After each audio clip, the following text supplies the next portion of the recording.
And I think anybody who has listened to any of our conversations, read any of your discourses, know that that is a place where you live. You're almost kind of this opposing perspective. And if we can break down this DNA for a moment, let's talk about what that DNA looks like. Certainly, I like to believe that the people who are going to listen and pay attention to our conversations are at least seeking that DNA. It's not something that we're all born with, right? It's something that we have to work towards. And a lot of people talk about, hey, being the best in the world a lot of times isn't fun because it requires rigor, self-discipline, and an enormous commitment that very few people want to make. Would you agree? Yeah, but it isn't. You're going down the path of hard work.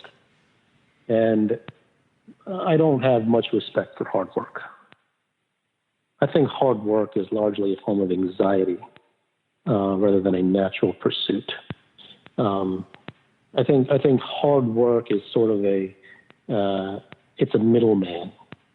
It's an intermediary. I don't like middlemen. They don't go anywhere. Everything has to be from the horse's mouth to the horse's mouth.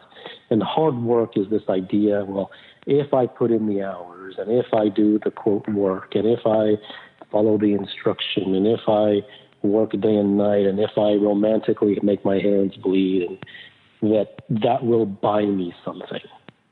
And I don't think it does. Because I don't think there's a shortage of people who work hard and get nowhere. So I don't buy the idea of hard work being a reliable vehicle to anything in the same way that I don't buy any intermediary as being a trustworthy and reliable vehicle to getting anywhere. I think everything arises spontaneously when the person has no choice but to, quote, make it. Then he might certainly, quote, put in the hours and certainly devote his life to it. And from an external point of view, as someone who is looking at that person, the person who's watching might say, oh, look, that person's working hard. But that person really isn't using hard work as a vehicle. It isn't like a degree, that if I get my degree, I'll get a job. Mm-hmm. It isn't like that. It's the hard work is secondary. The mania and the obsession and the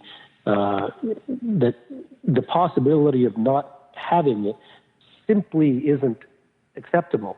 And I'll have to qualify what I just said because some are going to hear that as positive thinking.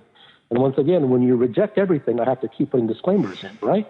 So, positive thinking is just nonsense because the person who makes it knows he's going to make it.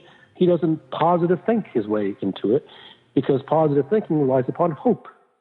And the person who doesn't have a choice has no hope. It's just done. It's already done. And therefore, he carries out whatever needs to be done to make it a reality in the real world after it becomes a reality in his mind.